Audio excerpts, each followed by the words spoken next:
How's it going, folks? Welcome to another edition of The Opinion. And as I promised, I am back with the Miami Hurricanes 2026 season breakdown, as I promised in the short that I made a couple of weeks ago, which has gotten a lot of response from Miami fans. And I must say, from some of you Miami fans, at least from a football knowledge standpoint, you guys fell from the stupid tree and you hit every branch on the way down. And I'm going to get into some of the comments that I've read on that short as well. And I'm pretty sure there'll be a lot more here as well. But first of all, let's get into the comments. Now, I'm going to say that I think that starting off, I'm going to say I think Miami's the most overhyped team coming into the 2026 football season. I'm not going to say overranked because the AP poll has since come out since I made my short, and they had Miami, I believe, number 7. And I think number seven is a fair ranking from a preseason standpoint, considering that, Miami did make the finals last year. But at the same time, Miami also is replacing a few key positions on their team. So I think 7 from a standpoint of where they're ranked is fair. So I'm not going to say over-ranked, at least from a preseason standpoint before we've played any games. But I am going to say overhyped. And the overhype comes from a lot of these talking heads on YouTube, on 3. They've just got Miami going back to the championship. I mean, they kind of got them running through the ACC very easily. They've got Miami, 11-1. And a lot of the Miami fans have Miami either 12-0 or 11-1. And I'm here to tell you that is not going to happen. And let me break down, like I did in my short, why that is not going to happen. There's 2 key reasons that it's not going to happen. First of all, it's not going to happen because, first of all, you're replacing 3 offensive linemen. You do bring back 2 starters on the offensive line, and you're replacing 3 offensive linemen. I know what you guys are going to say, just like you said it in your video. Oh, but the guys that are coming into play, they played last year. Guess what? You know what? And you should go check a video I did last year.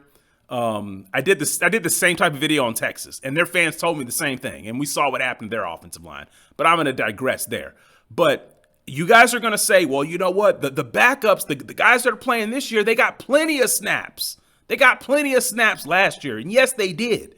But what you have to understand is that without the guys that you lost, that offensive line is not going to run the same. That's why the guys that you lost, they got the majority of the snaps. You can get by having an all-star studded line and then maybe subbing those guys out a play here or a play there, and your offensive line looks fine when the backups come in. It's no different than, when LeBron James and D Wade and Chris Bosh are on the same team, and then their backups come in for spells here and there, and the Miami Heat still look good. But what happens when you take LeBron, D Wade, and Chris Bosh off the team the whole time and the backups have to come in? Different story. So, and that's what I think is going to happen to this Miami team. Now, I'm not comparing it quite to basketball in the same way. I'm not saying that these offensive linemen aren't good, but your offensive line is not going to be what it was a season ago. The second component to that is that you're bringing in a new quarterback. Now, Darian Mensah, is he very talented? Yes. Could you say Darian Mensah is better than Carson Beck? Yes, you could. Is he better than Cam Ward? I don't know about that. But the difference is that he's not going to be playing behind the same offensive line that those 2 guys did. See, here's what you have to understand. In football, when you're replacing the quarterback and the offensive line, the combo, it's not one or the other. When you're replacing the combo, most teams take a step back unless your name is Ohio State, Georgia, or Alabama under Nick Saban. If you're not one of those 3 teams, and I'm not talking about Alabama currently, keyword I said under Nick Saban. If you're not one of those 3, you take a step back. And I'm sorry, I didn't name Miami, did I? So yes, Miami, yes, you're not part of that club.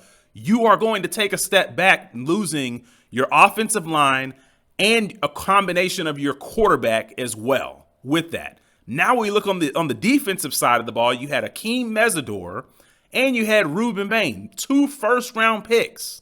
2 first-round picks playing defensive end. I mean, these guys lived in the backfield, especially in the playoffs. I mean, you couldn't block them. Now, is Miami's defensive line going to be sorry? No, it's not. But you're going to have to find somewhere to replace. I think Ruben Bain had 12 sacks or something like that, or I think it was double digits. Where are you going to go to replace that? Now, sure, someone will step up. They always do in college football. Players step up. I understand that. But you're not going to be the same. I'm not coming out saying Miami's going to be terrible in dog water. That is not what I'm saying. But if you are a little bit less, then therefore you aren't the same. And then the third factor is Mario Cristobal. Mario Cristobal, the last 2 years, 2025 and the 2024 team, you could argue that those are the best teams at Miami since 2001, 2002. You could maybe say, okay, 2017's team was on par with 2024's team. Maybe. You could maybe make that argument. But arguably, last year's team was definitely the best team since 2002. And guess what? You still lost 2 ACC games. You still lost 2 ACC games. Last year and the year before when you had Cam Ward, who went number 1 overall. You lost 2 games, and I know why you lost them there. It wasn't because of Cam Ward. You didn't have a defense. I get it. But that's why last year's team was better. Because last year's team, the offense probably wasn't as good as it was with Cam Ward. It was still really good, but not quite as good. But the defense was better. So therefore, football is a team game. You don't just look at one side of the ball. You look at both sides. Therefore, you got to say Miami was better last year than they were when Cam Ward was there. And you still lost 2 ACC games. So now that I'm looking at this team, I'm saying, okay, you're replacing 3 offensive linemen with the combination of bringing in a new quarterback that's new to the team, very talented, but he's still new. You're replacing those 2 stud defensive ends, and Mario Cristobal has a tendency for his teams to come out and lay an egg.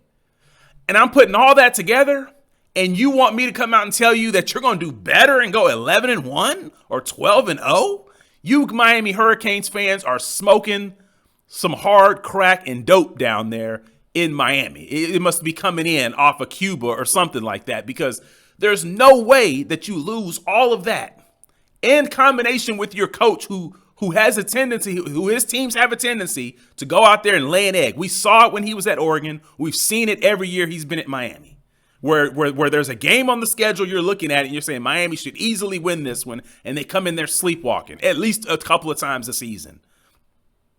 And for some reason, you Miami fans think that they're going to do better than what they did last year. And granted, they went to the championship game. Yes, you have the playoffs. So last year's team was really good, but I'm more so speaking in the regular season. You think that they're going to do better than 10-2?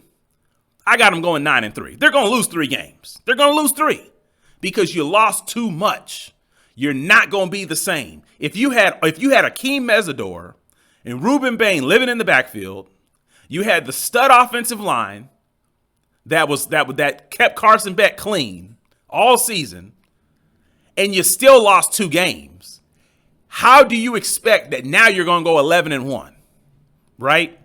And now let's get into some of the comments that I remember. I had one guy on the short. He came out and said, "Oh, the guys now, they're better than the guys last year." Well, if that's the case, why come the guys now weren't starting over some of those guys that left? Why is that? And then he comes back and says, well, sometimes coaches coach off of experience. Well, if that's the case, why is Jackson Cantwell projected to start? He's a true freshman. He has no experience. You know why? Because coaches played the best players. Coaches, what you got to understand, coaches don't really care about that experience stuff unless it's close between one player or another. Then maybe they care about experience. But guess what? If the younger guy is just as good as the older guy, a lot of times the younger guy gets the nod because the younger guy has more years left in the program. So your logic made no sense. These guys are not better than those guys. That's why those guys were first-round picks. That's why Francis Manoa was a first-round pick. That's why those guys got drafted. That's why those guys got the majority of the snaps last year, because they were the better players. They were the better players. They're the better players, And then it's like you got Jackson Cantwell at right tackle, highly touted player, talented player. But you guys are trying to tell me he's better than an Inez Cooper today on August 27, 2026? I'm not talking about what he's going to be next year and the year after as he develops and gets more mature and gets stronger. But you're trying to tell me today he's better than Inez Cooper. You're telling me the right tackle is better than Francis Manoa, who was a first-round pick. You're telling me that your defensive ends are better than Ruben Bain and Akeem Mesidor, who's also first-round picks. What bridge on Mars are you guys down in Miami trying to sell me? Because I don't believe it. I don't believe it. You're going to lose 3 games. You can guarantee that. You're going to lose 3. Notre Dame's probably going to be one of them, and then you'll drop 2 ACC games, just like you did last year. Now, will you get in the playoffs? You might. The ACC is not that strong. I mean, I could see ACC beating up on each other a lot, and Miami maybe having a tiebreaker, getting the conference championship game and win, like Clemson did a couple of years ago, coming in as a playoff team with 3 losses. But you're going to lose 3 games. You're going to lose 3. So, like I said, man, some of you all, you can leave the comments all you want. And guess what? When they lose 3, I'm going to be back. So this isn't over. And you guys can demonstrate, or hold on, you guys can violate in the comments. When you violate in the comments, I'm going to demonstrate when I come back, because I guarantee you, when Miami loses 3 games, or actually even before that, when the writing's on the wall, I'll be back. And guess what's going to happen to most of you? Just like the Texas fans told me. Everything y'all are saying, the Texas fans told me the same thing. They told me the same thing last year. And when I came back for the I told you so, they were nowhere to be seen.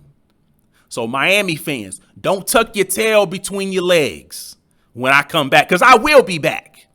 This is the precursor to what's coming. If you think this is bad, you just wait till the next one, because you will lose 3 games for all of the reasons that I laid out here in this video. So that is why you are the most overhyped team, because they think you're going to run through the ACC like it's going to just be easy, like you're going to go undefeated or lose maybe 1 game to Notre Dame. I know that's the one y'all thinking about. But in the 20 years, y'all ain't never did nothing in the ACC. Now, last year, yeah, you should have made the championship game. You didn't on a technicality. I give you that. But you ain't never won the ACC. And now all of a sudden, you think that a team that has lost all these players is the team to go do it. What bridge are you trying to sell me on Mars? That's all I want to know. But other than that, drop your comments, and I'm out.